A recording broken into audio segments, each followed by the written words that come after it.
MLCC뿐만 아니라 FCBGA 쪽도 지금 워낙 이제 수요가 이제 가파르다 보니까 이거는 하반기에도 왜냐하면 이걸 공급하는 회사가 사실 그렇게 많지는 않습니다. 실제로 이제 물량이 부족 현상이 나오는 거고 2분기, 3분기를 갈수록 가격 상승에 따른 주가 상방도 더 높아질 수 있다.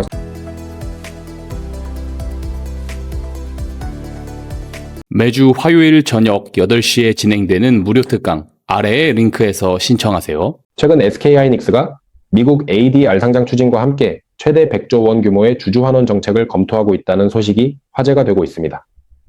시장에서는 이를 주가 재평가 신호로 해석하는 시각도 있는데요. 하반기 SK하이닉스 주에 어떤 영향을 미칠 것으로 보시나요?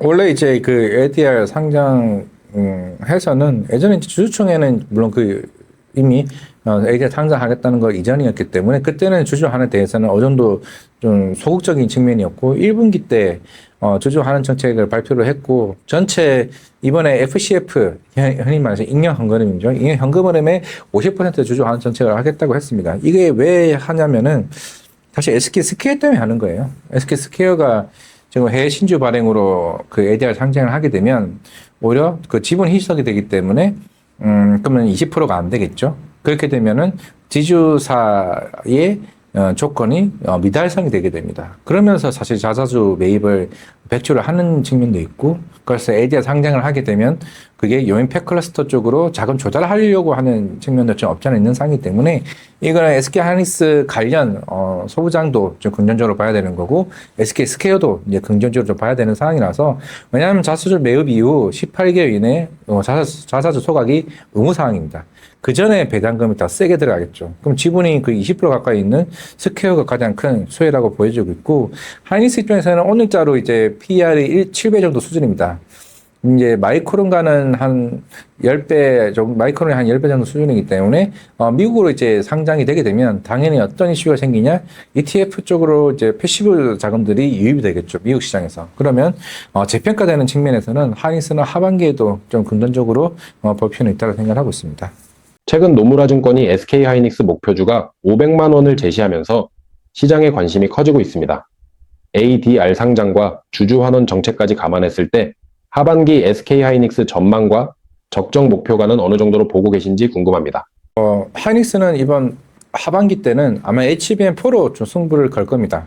이거는 강노정 CEO도 공식 석상에서 얘기를 해왔었고, 전체 HBM 매출의 절반 정도가 HBM4로 매출이 찍히는 거고, 그러면 실적의 마진도 굉장히 크겠죠. 왜냐하면 HBM4가 사실 많은 물량이 지금 나올 수 있는 상황이 아니다 보니까 그런 측면에서는 300만, 400만까지는 하반기에는 좀 갈 수 있을 것 같아요. 저는 개인적으로 너무 단기적으로 빨리 가는 건 사실 좋은 상황은 아니라고 보고 있습니다. 왜냐하면은 그러면 피크가 또 빨리 올 수밖에 없어요. 주가적인 측면에서. 왜냐면은 지금 우리가 주가들을 내년 이익 전망치 정도로만 반영을 해서 이제 목표치가 나오고 있는 상황인데, 그러면 내년에 봤을 때는 그러면 28년도 전망치가 더 세게 올라갈 거거든요. 그게 이제 주가가 너무 빠르게 올라오게 되면은 그만큼 하방에 대한 경기성도 클 수밖에 없다는 측면에서는 좀 부담이 될 수밖에 없는 거고, 이번 2분기가 이제 마이크론이 생각보다 잘 나오겠죠. 잘 나올 거고, 그러면 삼성전자 하이닉스 실적을 좀 보게 된다고 했을 때 그때 실적의 가시성은 좀 긍정적으로 보여주고 있는 상황이기 때문에 지금 대략 한 250만 원 중반대라고 보게 되면 400만 원대까지는 하반기에 좀 기대를 해볼 수 있지 않을까 생각하고 있습니다. 반도체 관련주들이 계속 강세를 보이고 있습니다. 지금이라도 반도체를 매수하는 것이 맞을까요? 아니면 다른 업종으로 눈을 돌려야 할 시점이라고 보시나요? 매수는 모르겠어요. 이게 결국에는 지금 아까랑 뭐 비슷한 질문이었던 것 같은데, 지금 반도체는 주가는 사실 싸기는 해요. 말씀대로 이게 6배, 7배, 뭐 시장에서는 그러죠. 이 PER로 투자를 평가를 하는 게 맞냐라고 얘기들 하죠. 근데 우리가 주가를 정하는 게 EPS라는 PER이잖아요. 그러면 EPS는 계속 성장을 하는 겁니다. 반도체 가격이 계속 올라가고 있죠.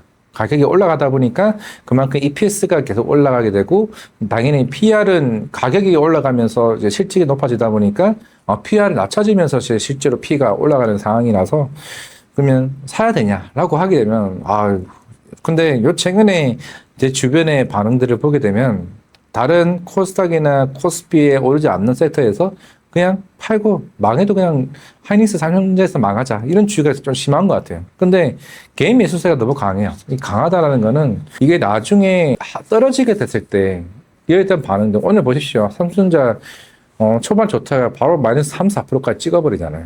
그만큼 이게 이런 단순한 노이즈로 인해서 주가가 빠진다는 거는 그만큼 변동성도 커진다는 의미이기 때문에 어제 조정이 나왔을 때 사도 된다는 의미로 좀 말씀을 드리겠고, 다른 섹터도 충분히 지금 매력적인 종목들이 많은 상황이기 때문에 지금이 지금까지 시장과는 처음 겪는 시장이긴 하지만은 결국에는 그 시장들도 새롭게 재평가 받을 수 있는 상황이라서 다른 섹터도 충분히 전 눈여겨봐도 된다고 생각하고 있습니다. 반도체 장비주 가운데 주목할 만한 종목은 무엇이라고 보시나요? 저는 뭐 한미반도체, 워닝 IPS, 그리고 테크윙, 일단 이 종목 정도가 저는 이제 제가 보는 좀 탑픽이라 좀 보여주고 있는데, 한미반도체는 뭐 오늘 좀 급락이 나오긴 했지만은 최근에 이제 그 테라팹 얘기가 나오고 있죠.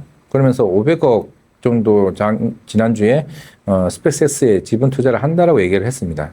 원래 스페이스X에 들어갔어요. EMR 시드 장비가 스페이스X에 올해 초에 이제 들어갔던 걸로 지금 알고 있고, 그냥 비중이 크지 않아서 공시 의무 대상이 좀 아니었고, 이번에는 이제 반도체 장비로 해서 이제 향후에 뭐 TC 본도 장비가 될 수도 있는 거고, 테라페에 들어가는 새로운 이제 신규 사업의 부분이 좀 있긴 하지만은, 이제는 HBF 쪽으로도 이제 센디스크 장비가 여름에 테스트 장비가 들어갑니다. 그러면 이제 하반기 때부터 신규 장비로 들어갈 가능성이 굉장히 좀 높은 상황이기 때문에 새로운 사업 영역의 확대로 좀 보시면 되지 않을까 싶고, 워닝 IPS는 이제 ADL 장비 같은 경우가 다음 달에 본격화해서 이제 공급 장비가 들어갈 겁니다. 이건 왜냐면은 지금 이제 피포 공장이 내년 한 3월쯤으로 지금 예정이 되어 있어요. 그럼 리드 타임상 6, 7개월로 될 것 같죠? 안 됩니다.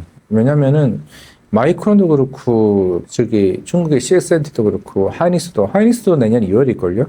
그게 Y1 공장이 지금은 가격을 올리는 추세죠. 장비 주에게 가격을 올리는 추세입니다. 그 장비가 선제적으로 대응이 안 돼요. 그러다 보니까 그 많은 물량을 리드 타임이 늦어지는 거죠. 그러다 보니까 그런 측면에서는 워닝 IPS 아마 다음 달에 좀 주계약들이 주로 나오지 않을까 싶고, 그리고 나머지 이제 아까 얘기했던 테크윙 이틀 전에 이미 SK 한시 쪽으로 Q 프로 장비 계약을 했습니다. 여기는 이미 마이크론과 삼성전자랑 노컬 테스트가 다 통과되기 때문에 3분기 공급 계약이 굉장히 활성화될 수 있다라는 측면에서 이 세 개 종목 집중해보자 말씀을 드리겠습니다. 최근 삼성전기 레버리지 ETF 상장 소식도 나오고 있습니다. 이러한 상품 출시는 삼성전기에 대한 시장의 기대감을 보여주는 신호로 볼 수 있을까요? 향후 투자 매력은 어떻게 평가하고 계신지 궁금합니다. 사실 뭐 레버리지 ETF 상장이 나오는 게 사실 삼성전기네요. 삼성전기 레버리지 ETF 상장 소식은, 근데 워낙 이제 삼성전기는 지금 MLCC 쇼티지 얘기가 계속 나오고 있죠. 이거는 메모리에 후행하는 3개월 뒤로 이제 후행하는 이게 모습을 보여주고 있고, 그게 이제 최근에 MLCC, 워낙 최근에 일본에 있는 무라타도 주가가 어마어마하게 좀 올라가고 있고, 실적의 상반 계속 높아지고 있는 좀 상황이다 보니까 투자 매력은 더 셀 수밖에 없을 겁니다. 오늘 KB증권에서 아마 300만 원짜리 리포트가 나왔던 것 같아요. 목표가 상향이.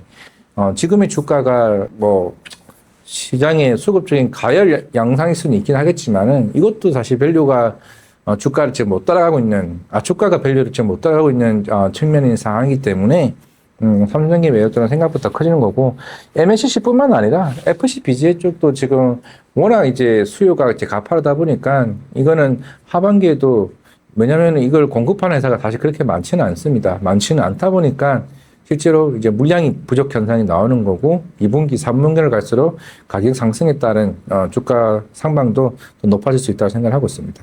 최근 삼성전기가 큰 폭의 조정을 받은 이후 220만 원선을 회복했습니다. ETF 리밸런싱에 따른 수급 부담이 상당 부분 해소됐다는 평가도 나오는데요. 현재 삼성전기 목표 주가와 전망은 어떻게 보시나요? 지금 이제 그 리밸런싱, 그렇죠. 원래 그 에이스 그 반도체, 그 8 플러스 레버리지도 마찬가지였고, 대다수의 지금 ETF에서 이제 그 비중 자체가 36%, 38%까지 올라오다 보니까 이게 캡이 25%거든요. 그러면서 이제 하나둘씩 그 비중에 대한 부담이 좀 나오고는 있지만은, 사실 이게 매물이 있다고 해서 주가가 빠지냐? 사실 또 그렇지는 않습니다. 왜냐면은 그걸 역이용해서 그 물량을 받아내는 그 수급들이 있거든요. 그게 최근에 삼성전기가 조정이 살짝 나오긴 했지만은 좀 탄탄한 모습을 좀 보여왔었고, 그만큼, 숫자가 좋게 나오면은 아무 이런 수급적인 영향도 그만큼 바로 어느 정도 소멸이 좀 되는 측면이 좀 없지 않아 있는 좀 상황이 나서 그런 측면에서 삼성전기는 충분히 목표가를 좀 더 높여줄 수 있는 좀 상황이고 이것도 다다 내년이 전망치예요. 제가 최근에 이제 FCBJ 관련 회사를 좀 다녀오긴 했지만은 그 회사도 2040년까지는 이런 수급에 대한 타이트한 현상들이 이루어진다라고 봤을 때 뭐 그 이상의 가격도 좀 보긴 하겠지만은 지금은 충분히 300만 원까지 봐도 무방하다라고 생각하고 있습니다. MLCC 공급 부족이 본격화될 경우 삼성전기 실적 가죽에는 어떤 영향을 줄 것으로 보시나요? 이미 쇼티지 현상은 본격화됐다고 보고 있습니다. 이미 지금 대만 쪽에서 나오는 이제 MLCC 가격이나 이렇게 큐를 보더라도 이미 현상들이 좀 보여지고 있는 상황이라서 그게 어디까지가 이제 추세적으로 좀 변하냐. 최근에 삼성전기가 이제 필리핀 쪽으로도 4조짜리 공장을 증설한다는 얘기가 나왔었고, 근데 그게 지금 당장이 되는 게 아니잖아요. 이게 한 1년, 2년 정도 이제 걸리는 저 상황이다 보니, 그게 실제 착공이 되고, 이제 마무리가 되면, 그때 이제 큐가 늘어나는 거긴 하지만은, 이거는 이제 AI 시장이 워낙 이제 커지다 보니까, 당분간은, 휴머노이드까지 본다라고 했을 때, MLCC 수요는 계속 가파질 수밖에 없는 거고, 사실 삼성전자 주가나 실적은 계속 우상이 되는 구조이긴 하지만은, 그런 릴레이팅은 계속 될 거다라고 생각하고 있습니다.